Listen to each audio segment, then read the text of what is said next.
Se habla mucho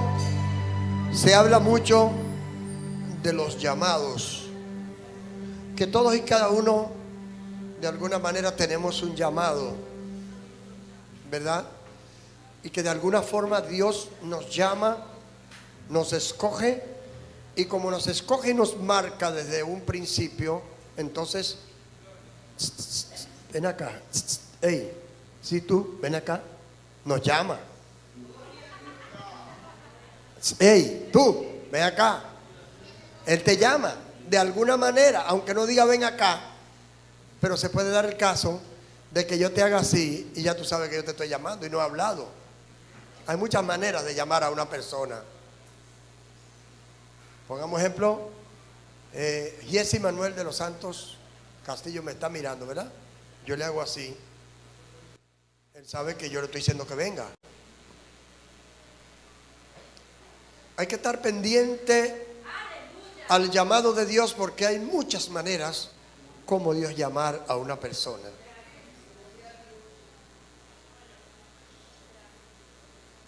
El llamado más importante que nos ha hecho el Señor es a salvación. Dios nos llama porque nos quiere salvar. Eso es lo más importante. El Señor quiere la salvación de nuestras almas. Pero hemos sido llamados a ser santos. Dentro de ese llamado hay un llamado a ser santos. Dentro de ese llamado a la salvación hay un llamado a hacer la voluntad de Dios. Y hay otro llamado que casi nadie lo quiere. Es posible que alguien diga, yo tengo un llamado a evangelista, yo tengo un llamado a pastor. Porque hay personas que creen que esto es un manguito, ser pastor. Generalmente a los que Dios ha llamado realmente no quieren ser eso. Y lo que quieren es ser eso, Dios no lo ha llamado. Mire cómo es el lío. La gran mayoría de personas que Dios ha llamado a eso no quieren eso. Y lo que quieren eso, Dios no lo llamó a eso. Mire qué cosa. Porque hay personas que no saben el contenido, que no saben lo que significa este servicio a Dios. Que le llamen a uno ministro. ¿Usted sabe lo que significa eso? Ministro. Eso es una cosa muy grande, ¿verdad? ¡Wow! ¡Qué cosa más grande! No, eso es lo que significa servidor.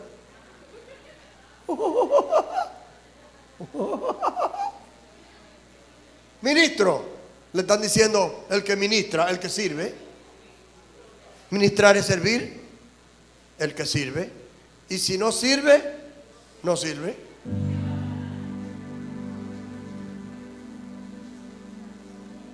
Entonces, hay un llamado que nadie casi lo quiere. Llamados a servir.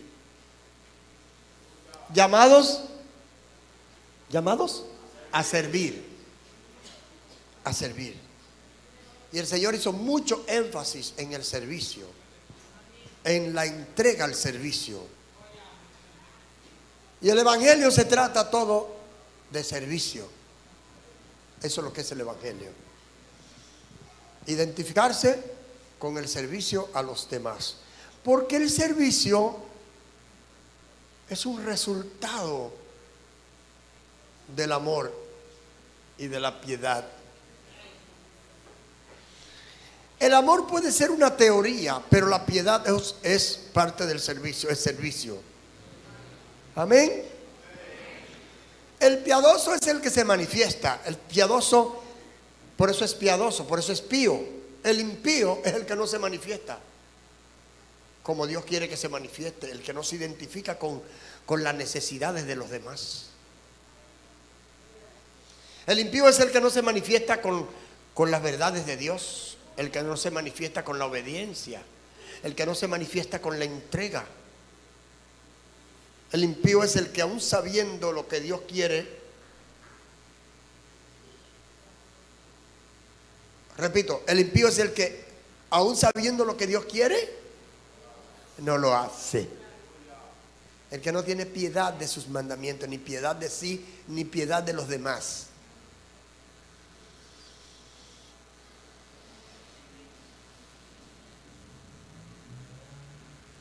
Evangelio de San Lucas, capítulo 6, versículo 27 en adelante.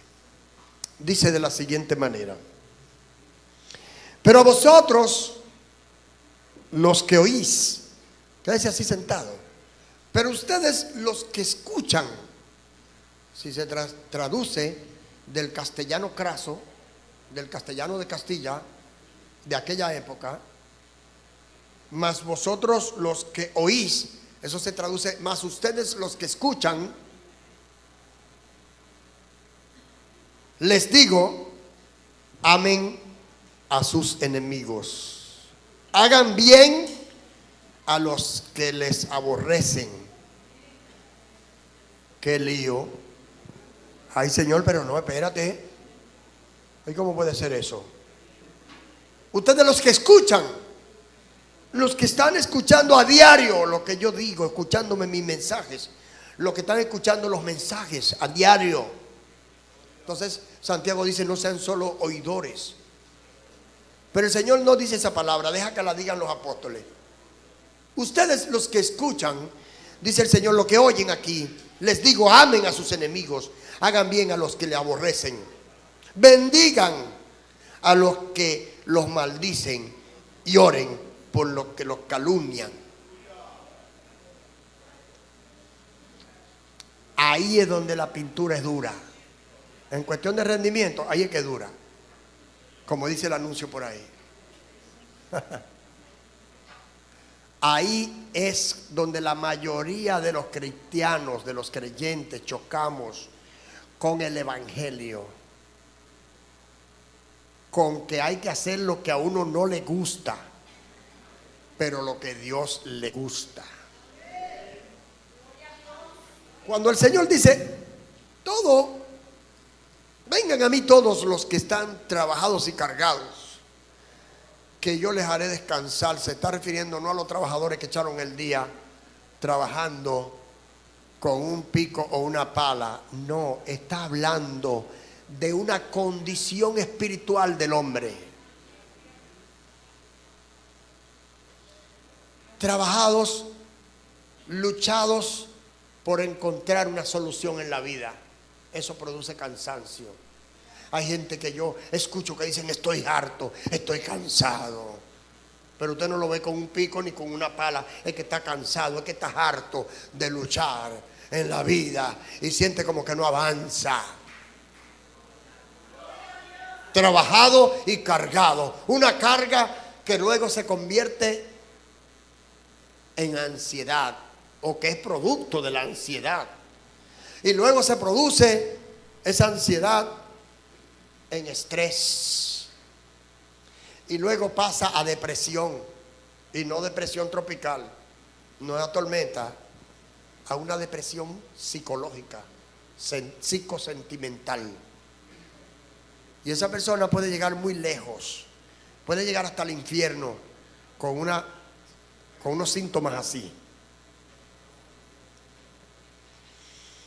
Entonces el Señor le dice a esos que están así, trabajados, cargados, vengan a mí, que yo les haré descansar. Pero antes aprendan de mí, que soy manso y humilde de corazón, y hallarán descanso para sus almas que están cansadas y cargadas. Añado, esto tiene un potencial significado, porque de la única manera que se logra descansar, de la única manera que se logra descansar de esas cargas, es haciendo lo que Él dice. ¿Y qué es lo que Él dice? Aprendan de mí, que soy manso y humilde de corazón, y hallarán descanso entonces para vuestras almas. Ahora, el llamado primordial es: todo el que quiere venir en pos de mí, ¿quiere venir en pos de mí? Niéguese a sí mismo. Esa palabra es evangelio, 100%. Niéguese a sí mismo es una de las palabras más contundentes del evangelio. Negarse a sí mismo. Negarse a sí mismo equivale a estar en contra de mis propios deseos, estar en contra de mis apetencias. Es estar en contra de mis intenciones. Negarme a mí mismo está en contra de mis cálculos. Negarme a mí mismo está en contra de mis planos que yo he hecho. Ustedes sabían que cuando, como somos seres humanos, antes quizás de venir al Evangelio, ese problema no lo tienen los que nacieron en la iglesia y nacieron en el Evangelio, pero el que vino del mundo tenía la cabeza llena de ilusiones. Y hay que vivir ejercitándose en ese aspecto del Evangelio de negarse, porque es cada día que hay que negarse. Niéguese cada día. Tome su cruz. Oh, pastor, hay que comprar un crucifijo. No, a mí nadie me adoctrinó. Cuando yo me convertí, ese mismo día yo tenía un crucifijo ahí que me lo había regalado Monseñor Juan Félix Pepén, que lo trajo de Roma, con madera de allá.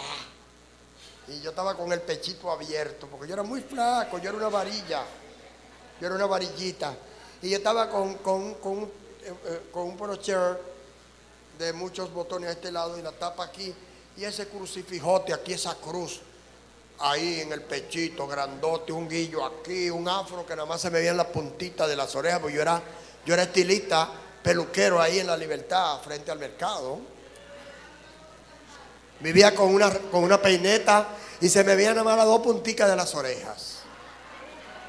Y cuando yo entregué mi vida al Señor, yo me eché el afro para atrás, me desarrollé la manga, me abotoné y me quité. A mí nadie me estaba adoctrinando.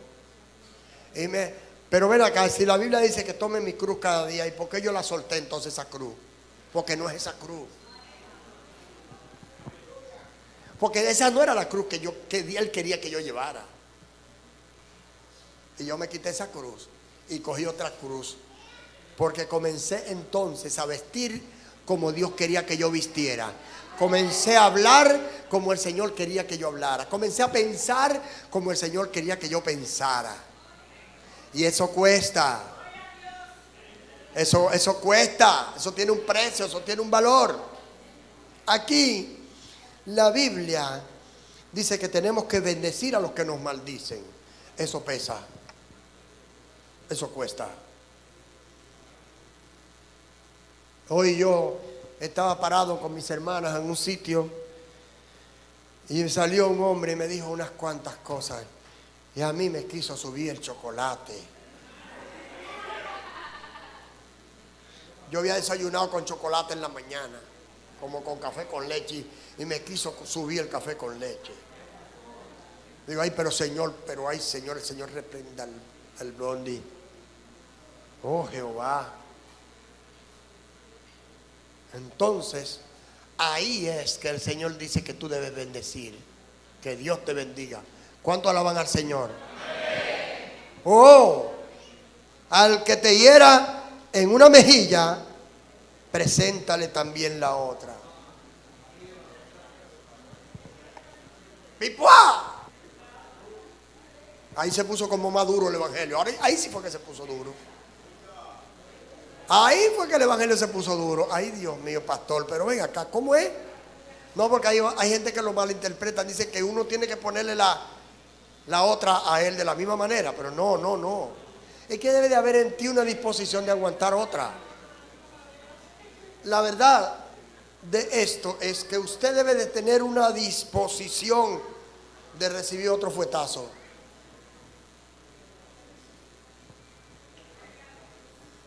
¿Puede entender la mitad de esto? No se escucha. ¿Pueden entender la mitad de esto? Es la Biblia que lo dice. Ay, mamacita, pastor, yo soy apellido Cedeño, que si a mí me dan, o yo soy apellido Carpio, o yo soy apellido, qué sé yo, Castillo, lo que sea. Si a mí, mire, el que me sube el apellido.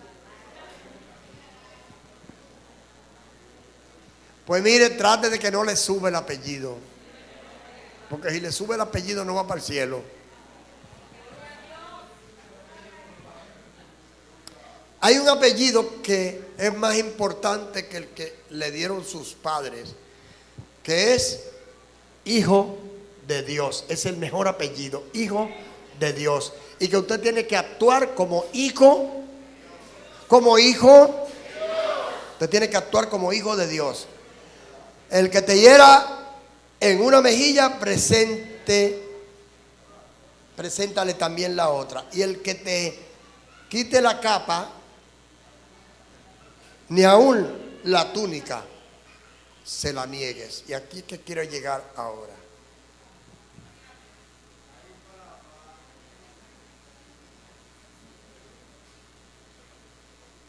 En el servicio del Evangelio, cada día la iglesia se presenta con nuevos retos. Y la iglesia tiene que tener nuevas estrategias para trabajar, para hacer el trabajo al que Dios nos ha llamado, de trabajar con las almas. Hay un mandamiento y que a la vez es una gran promesa, que el Señor dice que en aquel día Él le dirá a algunos: por cuanto tuve hambre y me diste de comer, ven, ponte aquí a la derecha. Tuve desnudo, me vestiste, ponte aquí a la derecha. Tuve en la cárcel, ¿qué? Y me fuiste a ver, a visitar. En el hospital, enfermo, y me visitaste. Entonces ellos dirán: pero Señor, ¿cuándo yo te vi en la cárcel y te fui a visitar? O pero si te lo hiciste a uno de esos pequeñitos, ¿a mí me lo hiciste? Si vestiste a uno que estaba desnudo en la calle, a mí me vestiste. Oh, y eso va a ser una gran sorpresa para el que haya hecho este trabajo. Al pasar de los tiempos, las instituciones religiosas preponderantes de nuestros tiempos han creado una hegemonía en todo el sentido de la palabra, mucho más en el trabajo religioso de lo que se llama la obra de Dios.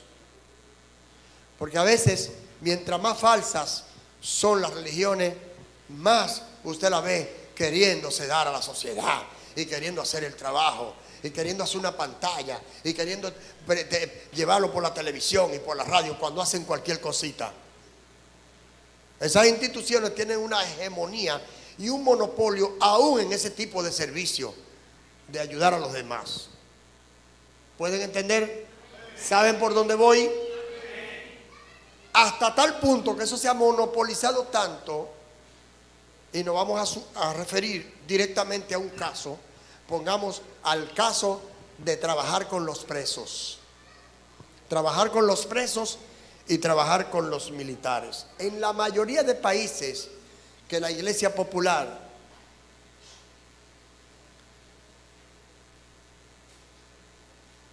ha tenido acuerdos con el Estado, como aquí en nuestro país, que esa institución tuvo un acuerdo con el Estado en el 1955, creo que fue por ahí, ¿verdad, Marconi? Por ahí. El concordato, o 54 o 55, por ahí. Yo nací en ese año. O sea que hace más de 64 años que tienen ese acuerdo. Ese acuerdo incluía que la hegemonía de trabajar en las cárceles le tocaba a ellos, que los militares tenían que ser de esa religión, obligatoriamente. Sí, todo eso está dentro de ese acuerdo. Y así un sinnúmero de cosas más. La iglesia pasó mucho tiempo con limitaciones. Limitaciones para incidir en algunos lugares. Inclusive cuando le daba la gana de sacarnos de una cárcel, nos sacaban. Cuando le daba la voluntad de sacarnos de un hospital, nos sacaban. Cuando ocurría alguna eventualidad, algún accidente que 10, 15 personas se accidentaban, y iba un evangélico queriendo ver cómo le suministraba la salvación a aquella gente que estaba accidentada, no podía. Entonces, eso, la iglesia evangélica comenzó a pensar qué hacer para poder tener la libertad suficiente para hacer ese trabajo. Y ahí es que voy ahora. Porque trato en esta noche de darle una luz a ustedes acerca de lo que es una capellanía, lo que es un capellán evangélico. Específicamente, un capellán evangélico. ¿Qué es un capellán evangélico? Una de las primeras instituciones que tuvo ese tipo de servicio fue la Iglesia Evangélica de Inglaterra.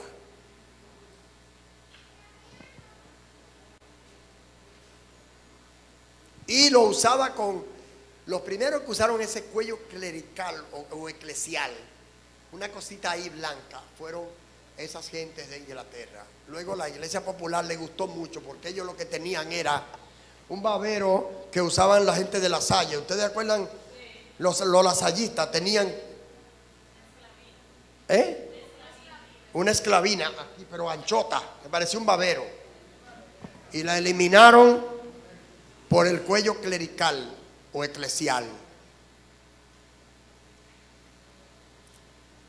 Esa que ponía la tenían, que inclusive esa gente iban a la guerra para cuando los soldados estaban en los hospitales agonizando, ellos iban y le hacían su ceremonia, le ponían la extrema unción, le daban la hostia para que esa gente, para mandarlo no se sabe para dónde.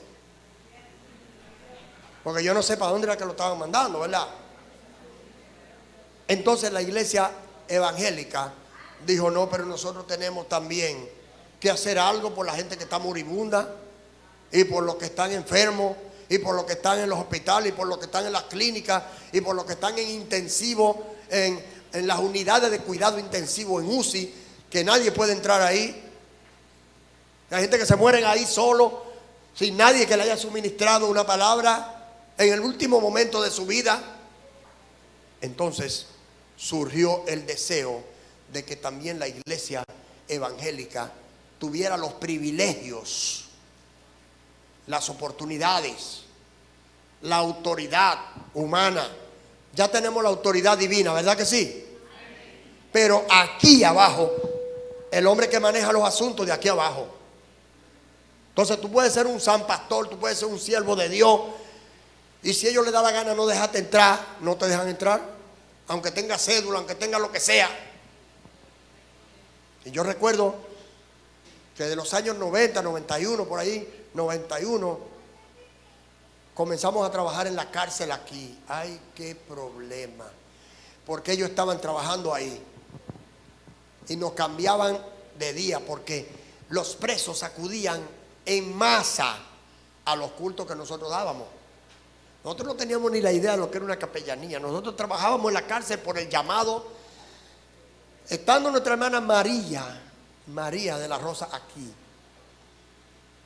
hubo un hombre, que yo no voy a decir el nombre, que le falsificó la firma a Balaguer.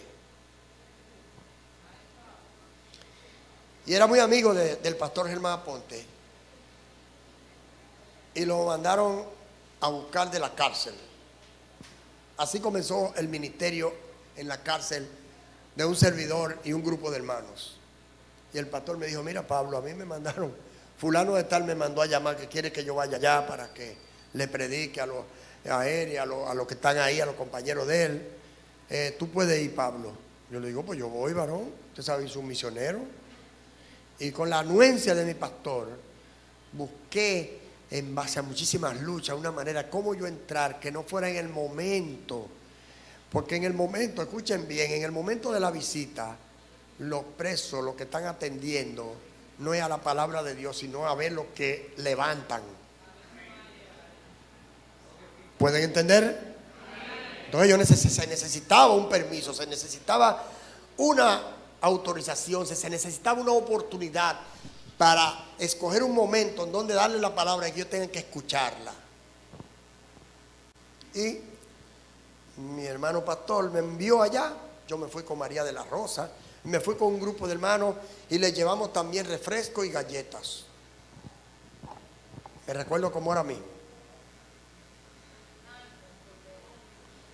Le dije a la persona, yo estoy aquí en nombre que tú le dijiste. Oh, sí, que bien, él no pudo venir, pero me envió a mí. Cuando dimos ese culto ese día, ellos dijeron, nosotros queremos que ustedes sigan viniendo, que vengan el próximo. Eso fue un lunes.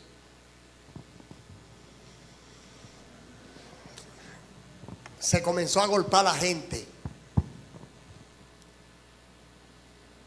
Y la esquinita que tenían la gente aquella era la misma esquinita que nosotros usábamos. Y eso no significa que estábamos unidos, sino que ese era el espacio que se usaba para eso. Y ahí le dábamos el culto. Nos quitaron ese día, porque ese día había una participación demasiado grande de los presos. Les gustaba más el sazoncito de los cultos de nosotros que las misas.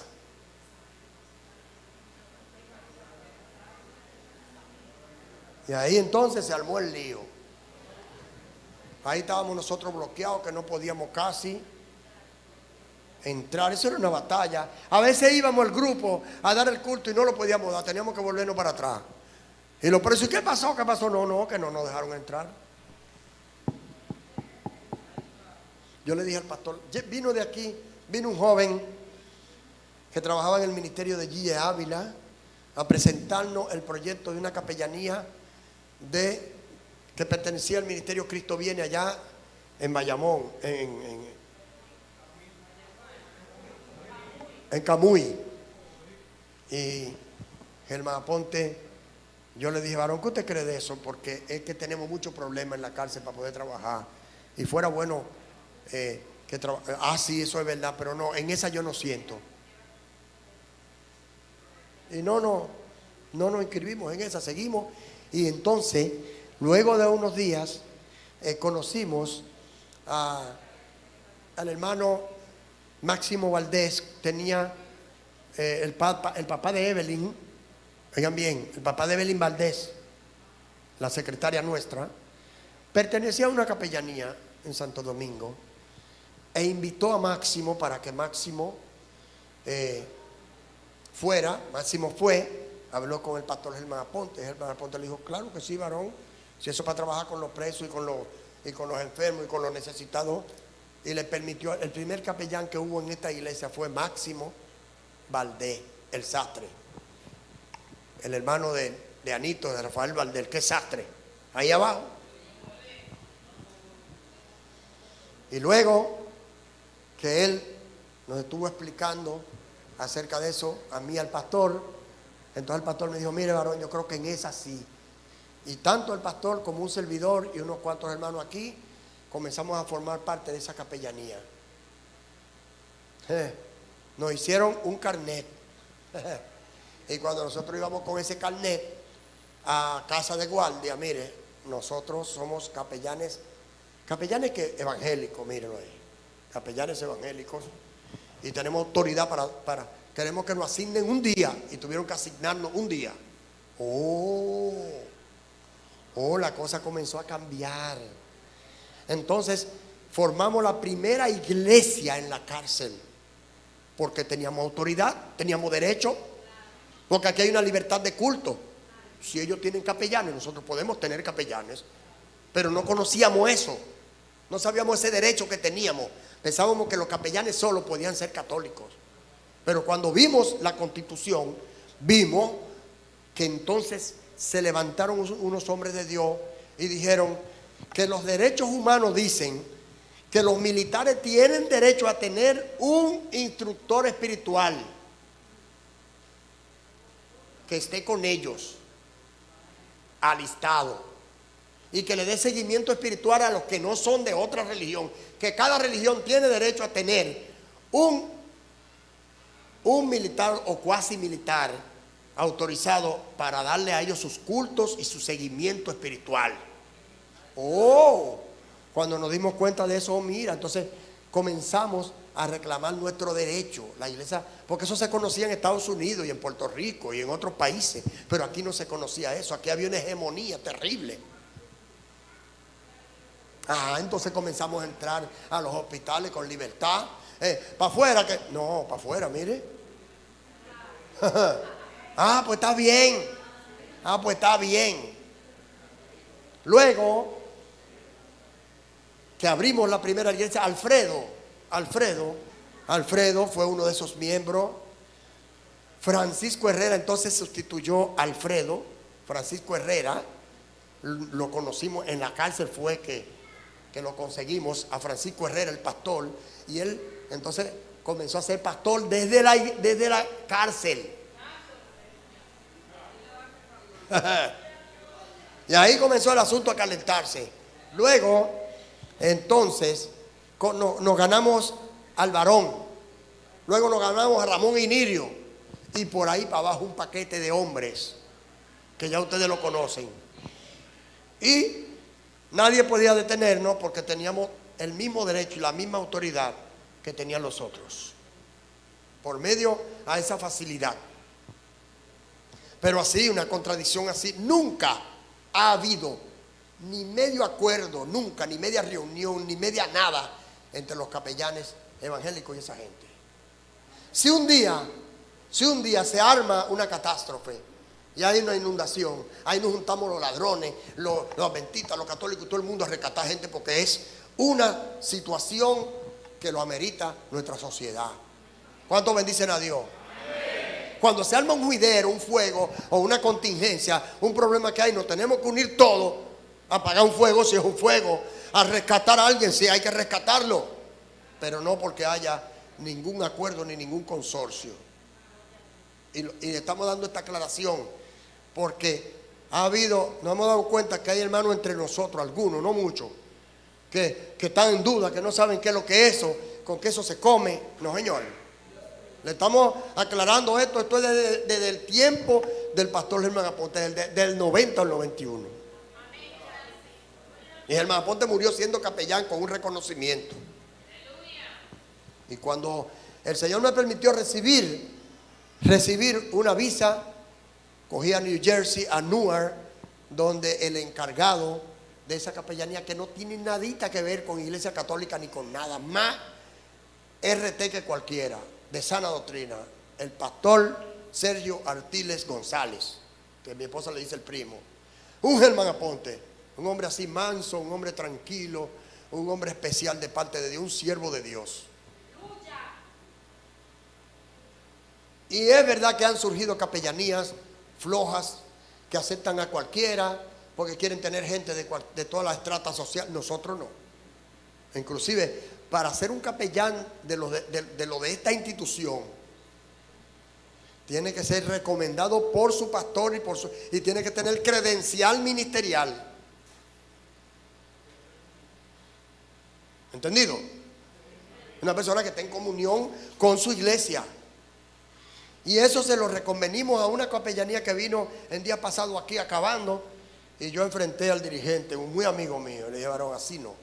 Eso no puede funcionar. Si usted no puede meter hasta lo impío, eso está mal, eso va a dañar el trabajo que se está haciendo.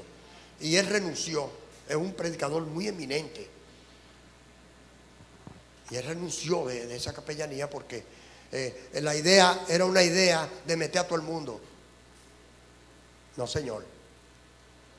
Eso es para un servicio espiritual. Es para un ministerio espiritual de servicio a la humanidad, a los demás. Para que donde usted no puede entrar, entre uno que tiene ese ministerio, que Dios le dio ese llamado. ¿Cuántos bendicen al Señor? Finalmente yo no he podido casi estar trabajando en las cárceles como lo hacía de antes, porque el médico me dijo que por mi enfermedad de asma no podía estar en esos lugares ni casi visitando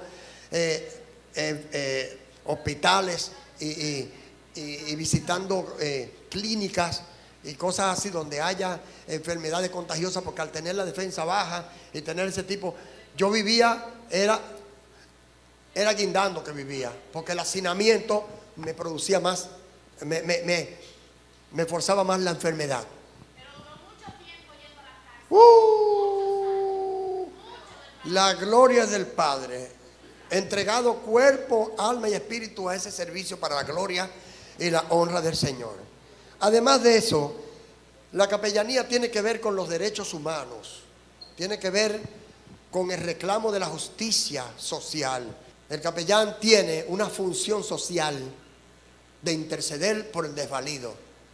Si el capellán ve que van a abusar de un ciudadano, porque a veces abusan, él puede detener eso. O sea, que las funciones de este tipo de personas no es una función militar, sino cuasi militar. Nosotros no hacemos entrenamiento con armas, hacemos entrenamiento de ejercicio y cómo levantar a una persona que cae herido, como lo hacen los primeros auxilios, ¿verdad? ¿Verdad? Los paramédicos, nosotros sabemos, nos enseñan cómo nosotros atender una contingencia. Por ejemplo, en la capital se daba mucho el caso de gente que iban al puente a lanzarse. Si venía un policía, se tiraban más rápido. Quien quiera que venía se tiraban, pero venía un capellán con una Biblia y le decía: hey, mira para acá, porque nos enseñan cómo lograrlo, cómo hacerlo, porque nos entrenan para eso. Hey tú, mira para acá, hey, Dios te bendiga, hijo. Oh, ¿quién es que me está diciendo que Dios me bendiga? Oye, yo quiero hablar algo contigo. Y lo bajaban. Es más, hubieron capellanes que se subieron al puente allá con ellos. Y ahí en la baranda lo abrazaban. Y llorando, bajaban llorando. Ay, gracias, pastor, gracias. Y se lograba eso. Porque es una función múltiple la que tiene un capellán. Pero ¿de dónde viene esa palabra de capellán? Martín de Tours, se dice que era un soldado muy católico, muy católico. Y un día en sus incursiones viene por el camino, y cuando entra en la ciudad ve un anciano lleno de llagas y temblando del frío. Y como en la época medieval, de ahí para atrás siempre se usaba capa. La capa servía para el frío, la capa servía en el desierto para el polvo, la capa para el sol, para múltiples funciones, para si había una pierna rota amarrársela. Tenía múltiples funciones la capa, pero era muy importante la capa. Era un instrumento de defensa, además, porque si tú agarrabas la capa y te la envolvías aquí, en esta mano y en esta mano, tú podías defenderte y podías pelear también con ella. Una fiera venía y cuando hacía así a morderte, tú le hacías así y la envolvía. La capa era de múltiple uso, era muy importante. Aquí la Biblia dice que si te piden la capa, que si te quitan la capa, que tú tienes que estar dispuesto también a dar la túnica. Él, cuando vio al mendigo temblando, se quitó la capa y lo envolvió, y él sintió que se le conmovió el corazón y dijo: oh, si todos a los que están así en esa forma agarráramos nuestra capa y lo envolviéramos, wow, qué lindo sería. Y en ese mismo momento sintió el llamado de Dios y se entregó a Cristo y salió de la iglesia popular y se quedó con eso en su corazón y formó ese grupo de hombres, los que entregan la capa, que en inglés chaplain, creo que en francés revive, que sé qué, no recuerdo el nombre, pero el caso es que él sintió que si hubieran hombres como él que estén dispuestos a dar la capa. Pero entonces yo un día viendo en el evangelio veo que el Señor manda que demos la capa, y la capellán viene de capa, el que entrega la capa. Digo, pero ven acá, el Señor lo que quiere es que nosotros nos entreguemos a los demás en ayuda, desinteresadamente, que estemos dispuestos a entregar lo que sea por otro. ¿Cuántos bendicen al Señor? Entonces ahí surge este deseo de aún siendo él militar como era, darse al servicio de ayudar a los. Todo eso comenzó con los militares. Aquí en nuestro país está pasando un fenómeno maravilloso, y es que se ha logrado que hayan militares para Cristo. Oh, qué lindo. Eso lo logró la capellanía evangélica, porque hay capellanes evangélicos que le dan seguimiento a los militares que están. Y ojalá nosotros, la salvación de este país sería que tanto la policía como la Guardia Nacional, como la Marina de Guerra y como los cuerpos castrenses se convirtieran a Cristo. Porque en Chile, oiga bien, en Chile y en Perú, usted sabe lo que están haciendo los militares, la policía, que sale a los barrios con Biblia a los delincuentes, a llamarlos al arrepentimiento y a orar por ellos y a cantarle. La policía, oiga cómo están enfrentando la delincuencia. Y todo ese trabajo se debe a los capellanes evangélicos que han podido introducirse en las filas castrenses, hacer ese trabajo maravilloso. Bueno, oremos a Dios que la rienda, el destino militar de nuestro país lo tomen evangélicos. Gente que se conviertan estando ya, no gente que se metan después de evangélico, porque es un lío. Tú te quieres meter ahora después, tú lo que vas a meterte es un lío, pero sí, que esa gente que están en esos puestos, por eso que el apóstol Pablo dice que oremos por los que están en eminencia, por los que están ocupando altos puestos, porque esta es la voluntad de Dios, le dice Pablo al apóstol, a Timoteo, que oremos por todos los hombres y que oremos por esa gente que está en los puestos clave, en los puestos importantes de nuestro país, porque está demostrado que el problema que tenemos viene desde arriba. Amén. Porque si de arriba aprieta y dice, no, espérese, aquí el que... Pero ¿cuántos militares nos encontramos ahora mismo que están presos, atracando y que han hecho de todo? Eso no se veía en los cuerpos castrenses. No, eso no se veía. Entonces hace falta Dios. ¿Y cómo? Le vamos a meter a Dios como sea, le vamos a meter a Dios. ¿Cuántos bendicen al Señor? Oración, ayuno, prédica, pero también obrando, haciendo el trabajo. ¿Cuántos bendicen al Señor? A su nombre. Así que aquí la palabra del Señor sigue diciendo, si te quitan la capa, ni aún la túnica niegues. Cualquiera que te pida, dale. Al que te tome lo que es tuyo, no le pida que te lo devuelva. ¿Cómo? ¿Ay? ¿Cómo? Ay, no, pastor, pero eso no está en mi Biblia, no.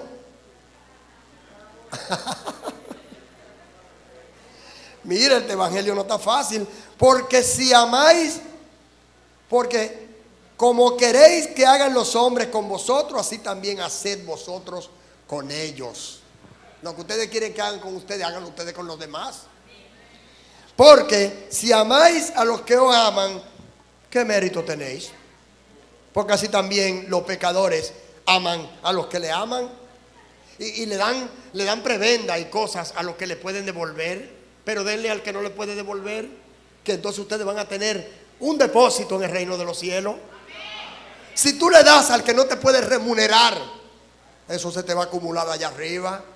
Pero el que te devuelve lo que tú le diste, ya ni Dios te debe ni él.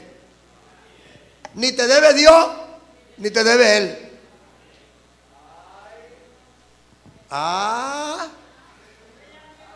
Sí, porque es muy bueno yo darle al que sé que me va a devolver. Yo voy a regalarle a fulano, mañana fulano me regala a mí. ¿Qué intercambio es ese?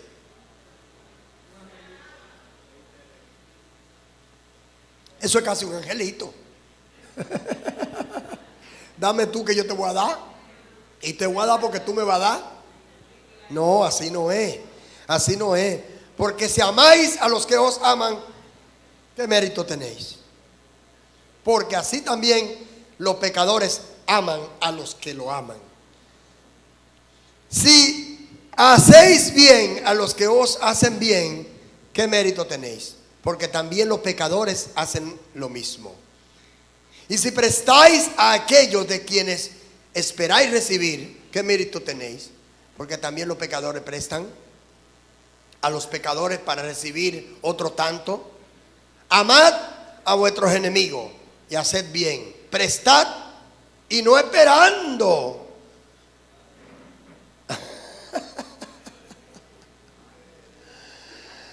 Prestad, no esperando de ello nada.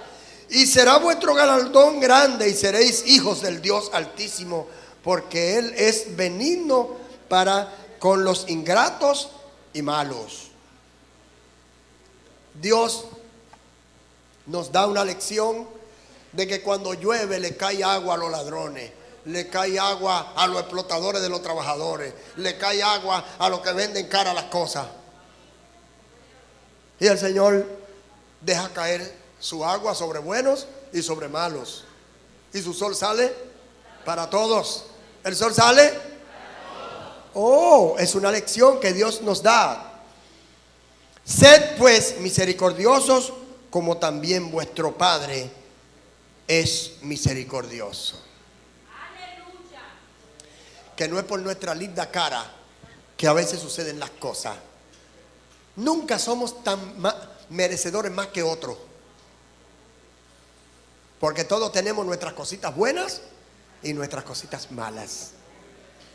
Y es mejor que nosotros nos detengamos en ver las cosas buenas que tienen los demás y no solo las cosas malas. Porque hay personas que solo se detienen a ver lo malo de otro, pero no ven lo bueno de él.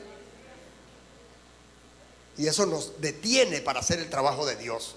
Eso nos detiene para hacer la voluntad de Dios. Debemos dar méritos a las personas, porque el mismo Dios nos declaró justos a nosotros al habernos perdonado nuestros pecados. Y la Biblia dice que no hay justo ni uno. Sin embargo, en Romanos 5:1 dice: justificados pues por la fe tenemos paz para con Dios por la mediación de nuestro Señor Jesucristo. Él hizo posible eso, que fuésemos justificados, declarados justos así, sin dar un chele, sin haber hecho nada. Un pecador viene ahora mismo y se entrega y es declarado justo, le perdonan todo lo que debe. Y esto, que si él aporta fe, arrepentimiento y obediencia, Dios le da justificación, regeneración y santificación, y lo prepara para irse para el cielo en ese mismo momento. Dios le bendiga. Dios le bendiga.